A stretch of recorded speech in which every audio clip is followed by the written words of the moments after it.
목화토금수 오행에 신체 장기 오장육부를 배속했어요. 신체들에서 이상이 발생될 가능성이 이 부분은 목이 강해서 질병 발생률이 상대적으로 추석을 맞이해서 사주와 질병이라는 주제에 대해서 다뤄봤습니다. 사회적인 성공, 돈 많이 벌고 이런 것도 중요하지만 몸이 건강한 게 최우선 아니겠습니까? 사주를 통해서 나의 건강을 더 좋게 관리할 수 있을지를 같이 생각해보는 시간으로 잡았습니다. 지난번 천간 강의에서도 말씀드렸지만 인간은 소우주예요. 우주의 기운이 인간의 몸에 자리 잡고 있고 그거에 대한 상이 사주로 나타나는 거죠. 사주 8글자를 보면 오행으로 이루어졌는데 우리 신체, 질병 이런 것과 관련이 있다. 오장육부라는 말을 많이 쓰는데요. 오장에는 간, 심장, 비장 이건 지라라고 하기도 하고 현대적으로 인슐린과 관련된 췌장이라고 보기도 합니다. 그다음에 폐, 신장 이렇게 중요한 오장이 있고요. 육부는 위장과 소장, 대장, 쓸개, 방광, 삼초 이렇게 육부를 구분하고 있습니다.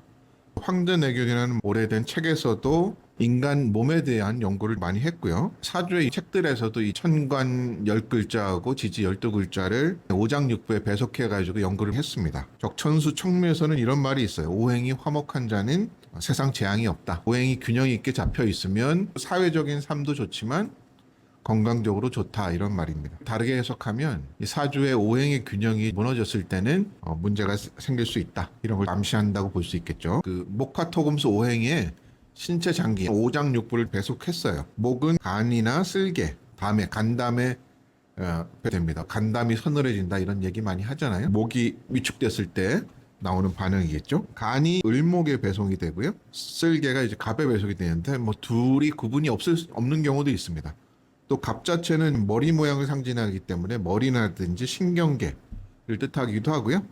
을목 같은 경우는 화초처럼 땅에서 뻗어나오는 형태이기 때문에 모발을 뜻하기도 합니다. 맛으로는 신맛을 뜻해요. 예를 들어서 사주에 목이 많다 그러면 신맛을 좋아하는 경우가 많습니다. 목이 많은데 신맛을 좋아하면 나한테 좋을까요? 사실은 좋지는 않습니다. 목이 이미 많은데 신맛을 좋아하면 목이 강해지겠죠. 사주의 균형을 찾아주는 맛을 찾아내시는 게 중요해요. 그게 결국 용신이죠. 용신을 오행으로 표현할 수 있었잖아요. 용신 오행에 해당하는 맛을 좋아하시면 치우치는 오행의 기운을 완화시킬 수가 있습니다. 정화가 심장이 뜻하고 병화는 소장에 배속이 됩니다. 화 자체는 뜨거움, 열기를 뜻하기 때문에 혈액이라든지 체온 이런 것들 상징하기도 하고요. 밝게 보이는 거기 때문에 시력, 눈과도 관련이 있습니다.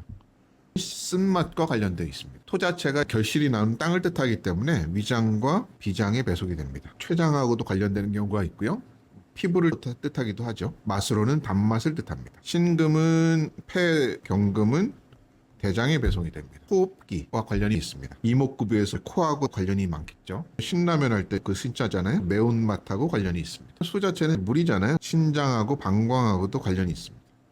비뇨기 계통에 관련이 많고 체액과 관련이 있습니다. 맛으로 보면 짠맛입니다. 저는 사주에 수가 많은데요. 짜게 먹는 경향이 있어요. 저한테 좋지 않겠죠? 짜게 먹지 않으려고 노력하고 있습니다. 오행의 상극을 생각해 보셔야 돼요. 예를 들어서 목이 강한 사람이 있다고 하면 목만 강하고 끝난 게 아니라 토를 극하기 때문에 토는 약해지겠죠. 그 다음에 또 어떤 게 영향을 미칠까요? 수에서 물을 쫙 빨아들이기 때문에 수는 약해지겠죠. 그 다음에 목 생활을 하기 때문에 화는 강해지겠죠. 그래서 목이 하나 강해지는 것으로 인해서 다른 오행이 영향을 받습니다. 특정한 오행이 강할 때는 그 오행만 보는 것이 아니라 다른 오행이 어떤 영향을 받고 있는지를 같이 살펴야 전체 사주의 세력의 균형을 이해할 수가 있습니다. 태과 불급이라고 이제 한자로 얘기하는데요. 태과라는 거는 지나치게 많은 거고 불급이라는 거는 미치지 못하다는 뜻이니까 부족하다는 뜻이겠죠. 이런 말이 나오면 어렵게 생각하지 마시고 많고 적다 이렇게 이해하시면 돼요. 태과를 꽉 차 있다 그렇게 실이라고 표현하기도 하고요. 불급은 부족하기 때문에 비어있다. 허라고 허실로 얘기하기도 합니다. 오행이 태과하고 불급하다고 하면 오행에 배속된 장기, 신체들에서 이상이 발생될 가능성이 높아진다. 균형이 무너진 거니까 그 오행과 관련돼서 문제가 생길 가능성이 있고 다른 쪽에 약해진 데서 또 문제가 될 수가 있습니다. 예를 들어서 금이 태과하다. 금이 지나치게 많은 거죠. 폐호흡기에 문제가 될 가능성이 높습니다. 2차적으로는 금이 목을 극하기 때문에 간, 쓸개, 모발 관련된 이슈가 생길 수가 있겠죠. 1차와 2차를 같이 보고 우리가 이제 판단을 해야 됩니다. 태과불급에 따른 질병의 위치인데요. 이제 금이 아주 많다. 그러면 나의 왼쪽에 문제가 될 가능성이 높습니다. 연월은 왼쪽, 일시는 오른쪽을 뜻하고요. 천간은 위쪽, 지지는 아래쪽. 이런 상징성이 있습니다. 몸이 안 좋은 곳이 있으시다고 하면 내 사주 중에 어느 쪽에 위치해 있는지를 보고 비교해 보시면, 그래서 뭐 댓글로도 남겨주시면 제가 그거에 대해서 답을 드리도록 하겠습니다. 이와 관련된 논문들이 많이 있어요. 제 경험으로 얘기하면 이것은 이제 의학과 관련된 중요한 문제이기 때문에, 제가 의사도 아니고 그러면 되지 않기 때문에 논문에서 다뤄왔던 내용들 위주로 실증 예를 가져와 설명드리겠습니다. 그래서 목의 허실에 따라서 질병 발생률을 박재범님이 2015년에 논문에 보셨는데, 이 부분은 목이 좀 강하셨어요. 목이 태과하신 분이에요.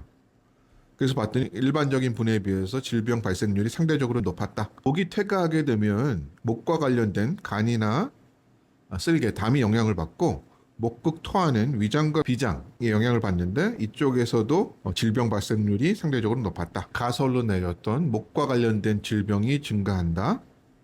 그 다음에 목이 극하는 장기의 그 오행에서의 질병이 증가한다는 가설이 어느 정도 타당하다, 이런 것을 알 수 있습니다. 다른 것도 볼까요? 화의 허실에 따라서 봤어요. 화가 지나치게 많으면 심장과 소장 관련 질병에서 월등한 차이를 보는 걸 알 수 있습니다. 그리고 화가 태과하면 2차적으로는 금과 관련된 폐와 대장과 관련된 질병률도 높아짐을 유의하게 알 수 있었습니다. 그럼 실제 예를 보겠습니다. 이분 같은 경우는 사주에 목화가 많이 자리 잡고 있어요. 간목이 4월에 출생해가지고 신강한 사주입니다.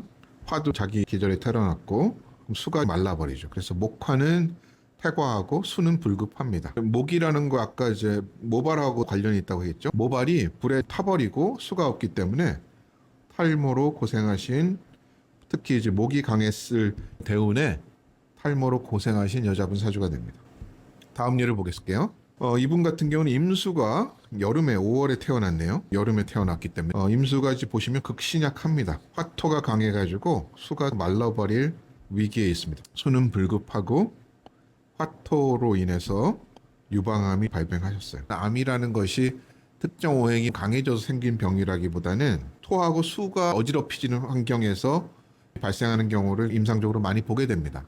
이 사례 같은 경우는 기토가 축월에 태어났어요. 토가 많아서 가지고 극신강한 사주고, 진토도 축축한 토고, 축토도 그래요. 습한 토가 축미축이고 토가 좀 어지러운 경우라서 위암이 발생했습니다. 특히 이런 눈에는 좋지는 않겠죠. 이때 위암으로 고생하신 분의 사주가 됩니다. 다음 사례를 볼게요. 이분은 경금인데 6월에 자기 계절에 태어나가지고 극신강한 또 사주가 됩니다. 천덕지압으로 좋은 사례로 보긴 하지만 양인월에 태어났고 이 병화 편관이 있어가지고 이럴 때는 뭐 사회적으로는 성공하셨을 분으로 봅니다. 사주의 균형이 편관이 강했을 때는 맞아졌는데 토금이 강해지는 때가 되면 이때 폐암이 발병하신 분의 사주가 됩니다. 운에 따라서 사회적 성공도 영향을 받지만 운이 안 좋을 때는 건강에도 영향을 받는다. 다음 사례를 보면 무토일간이 이제 6월에 태어났어요. 약간 신약한 사주입니다. 토의 불급도 그렇지만 토하고 수가 잘못 어우러지면 흙탕물이 된다고 얘기하거든요. 흙탕물이면 지저분하잖아요. 호르몬 이런 영역에도 영향을 끼치고 암 발생도 많은 경우가 있고 그런 것들을 많이 보게 돼요. 그래서 이 사주도 병진대운에 들어가지고 진토, 축토, 자수가 만나가지고 흙탕물이 강해지는, 그래서 이때 당뇨병이 발병하셔서 고생을 하고 있는 분의 사주가 됩니다. 하나임님이 21년 논문에서 오행의 태과 불급이 질병 가능성과 어떻게 관련되는지를 다 각각 연구하셨어요. 공통적으로 발병 가능성이 유의하게 증가됐다. 오행이 균형이 있지 않았을 때는 발병 가능성이 올라간다, 이런 것들을 알 수가 있어요. 근데 한 가지 이제 유의하실 점은 이게 이제 필요 조건이지 충분 조건은 아닙니다. 그래서 오행의 태가 불급이라는 게 전체가 이만하다고 하면 질병 발생된 분들의 사주만 놓고 보니까 다 이렇게 보이지만 이렇다고 해서 모두 질병이 발생되는 것은 아닙니다. 태과불급이 있는 분들의 일부만 질병이 발병된 것이니 100% 질병이 발생하는 것은 아니고 가능성이 올라간다, 이렇게 이해하시면 되겠죠. 그럼 우리는 이제 어떻게 해야 될까요? 그럼 내 사주의 오행의 불균형을 확인해야 되겠죠. 어떤 오행이 지나치게 많고 부족한지, 그러면 관련돼서 어떤 질병 가능성이 있는지 미리 예상해 보면 우리가 예방해 볼 수 있겠죠. 운도 같이 보셔야 됩니다.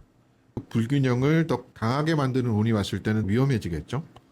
금에 태가하신 분들은 호흡기, 폐에 관련돼서 안 좋다고 알 수 있는데 담배를 미리 끊고 운동을 했으면 예방할 수 있었겠죠.